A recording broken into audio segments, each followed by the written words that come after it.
और कैसी होनी चाहिए?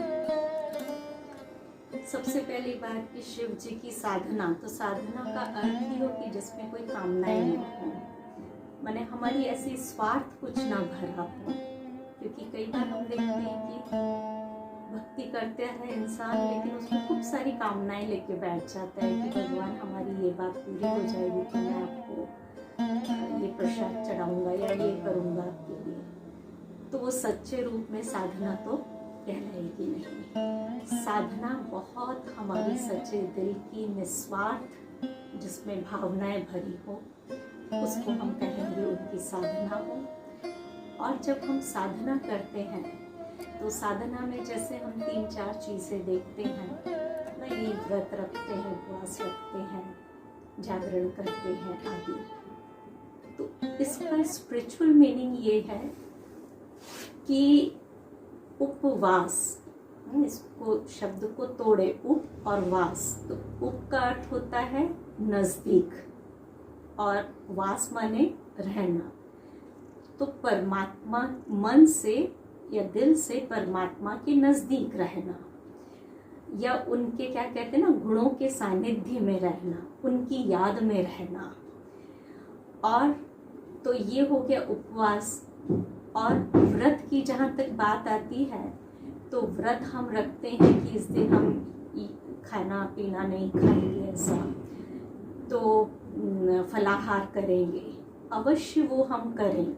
जो भी सावन के दिन में सोमवार में रखते हैं या पूरे साल भी रखते हैं, जिसका साइंटिफिक रीज़न तो यही है, जो हम जानते हैं कि हमारी बॉडी जो है एक दिन टोटल उपवास रखने से डिटॉक्स हो जाती है। जितना अंदर का बॉडी का ऐसे चीज़ होती है, नेगेटिविटी, केमिकल्स होती है, वो सब निकलते हैं, क्योंकि बस फ्रूट और जूस आदि हम लेते हैं।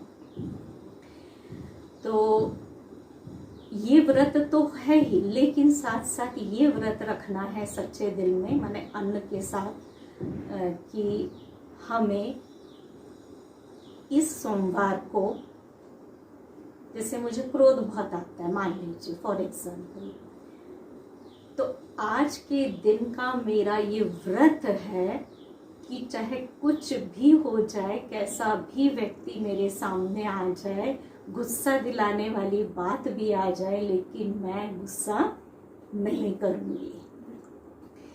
तो उसमें ये होगा कि ठीक है, मैं पूरा विजय प्राप्त नहीं भी कर पाऊंगी, लेकिन कुछ हद तक तो कंट्रोल होगा। तो ऐसे करते करते, थोड़ा परसेंट करते करते करते उस चीज़ को हम बढ़ा सकते हैं। तो ये हो गया आध्यात्मिक व्रत। और उपवास की बात हुई, और फिर होता है एक जागरण। किस बात का जागरण? रात भर तो जागते हैं, पूजा आदि करते हैं शिव जी की, जरूर करें, लेकिन जागना माने अज्ञान रूपी अंधकार से जागृत होना। अज्ञानता क्या है?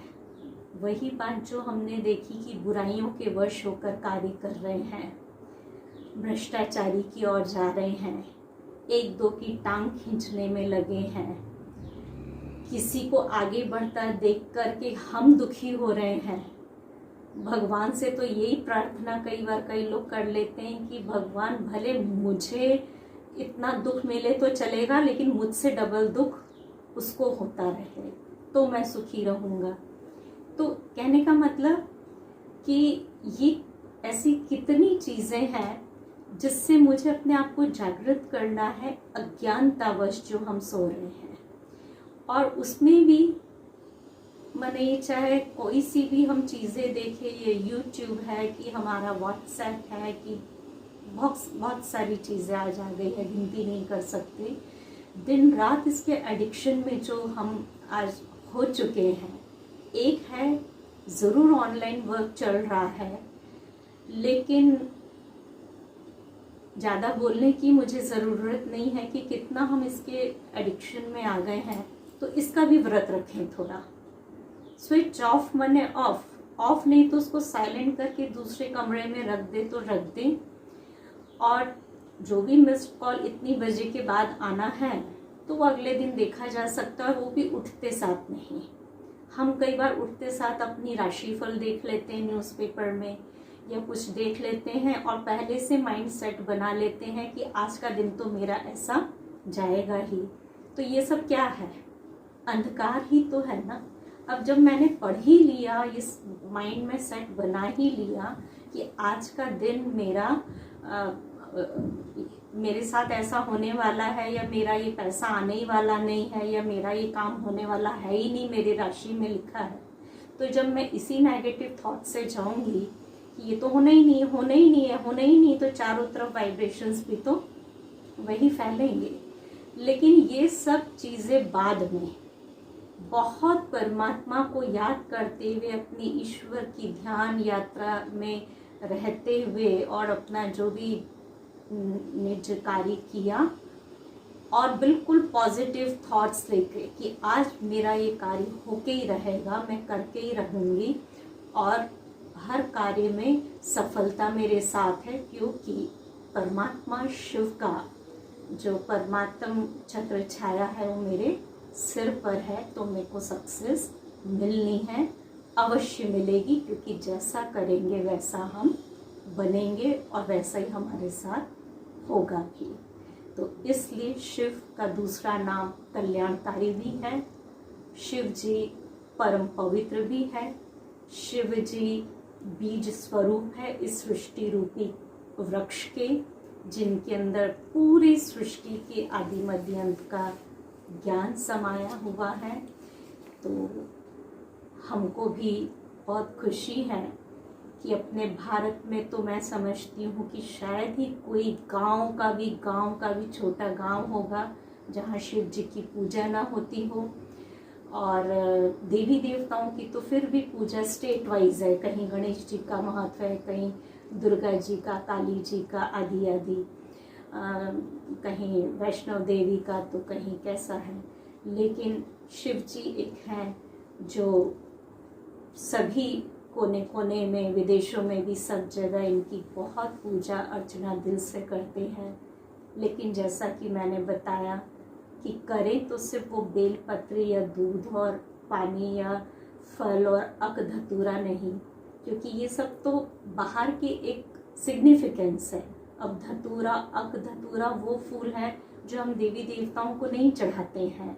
शिव जी को क्यों चढ़ाते हैं? क्योंकि ये हमारी बुराइयों का प्रतीक है कि हम अपनी बुराइयां परमात्मा को अर्पण करें। और वो अर्पण एक बार में तो होती नहीं है, बट धीरे धीरे मेहनत करेंगे तो वो पूरी ज़रूर होगी। उनके ऊपर दूध या पानी इसलिए चढ़ाते हैं क्योंकि परमात्मा स्वयं अभी इस समय आके, जैसे कि मैंने पहले भी बताया कि साधारण मानव तन पिता श्री ब्रह्मा जी के तन में आकर के ज्ञान से हमें भरपूर करते हैं, सत्य ज्ञान देते हैं, जिस ज्ञान के द्वारा हम अज्ञान रूपी अंधकार से जागृत होते हैं और एक अच्छे मार्ग में जब चलने लगते हैं तो मेरा यही जीवन, जो इंसान का यही जीवन जो नरकीय बन गया है, वो स्वर्गीय बन जाता है। मैंने जैसे कहा ना कि अभी क्रोध एकदम आ रहा है और मैंने अपने आप को साइलेंट किया कि नहीं, मैं बहुत शांत हूँ, शांति के सागर परमात्मा की संतान हूँ, मैं उनकी बच्ची हूँ, शांति मेरा मूल स्वभाव है। तो ये क्या हुआ, मेरे मन में स्वर्ग है। और वही उथल पुथल दिमाग में आई, क्रोध आया और मैंने मुंह से भी 2 कड़वे शब्द क्या 4 बोल दिए, तो वो मेरा दिमाग क्या बन गया, नर्क का बन गया, असुर वाला बन गया। तो भाव यही है कि ऐसे शिव जी की जो महिमा है अति महान है, अति शुभ है और बहुत कल्याणकारी है। और हम सबको बहुत नशा और खुशी होनी चाहिए कि आज स्वयं परमात्मा इस धरा पे आ चुके हैं। और पिछले, मैं तो गर्व से कहूँगी सभी दर्शकों को जो सुन रहे हैं कि उनको 87 इयर्स हो गए हैं इस धरा पे आए ज्ञान देते हुए। और आप सब जो भी सुन रहे हैं, तो आपको जहाँ भी नियरेस्ट ब्रह्मा कुमारी का सेंटर मिलता है, कांटेक्ट में आप रहते हैं जहाँ भी, तो कांटेक्ट करें, जाएं। और वहाँ इनिशियली 7 डेज़ का कोर्स होता है, आधा पौन घंटा डेली, और वहाँ जाके आप ये राजयोग मेडिटेशन की शिक्षा लें। और इस वर्ल्ड एक्सप्रेस के माध्यम से कि आज वो भी इतना अच्छा कार्य कर रहे हैं, इतनी मेहनत कर करके आप सब जगह जाते हैं, हमारे पास भी हम बहनों के पास आए हैं कि आज ऐसी चीज़ उनको मैंने आपको पहुंचाए वो हमारे द्वारा। तो मैं भी खुद को गौरवान्वित अनुभव करती हूँ और इन सब का भी बहुत बहुत शुक्रिया, क्योंकि ये ऐसा कार्य कर रहे हैं तो इनको भी तो वो दुआएं अवश्य मिलेंगी। विका दीदी को वर्ल्ड एक्सप्रेस की ओर से धन्यवाद। ओम शांति।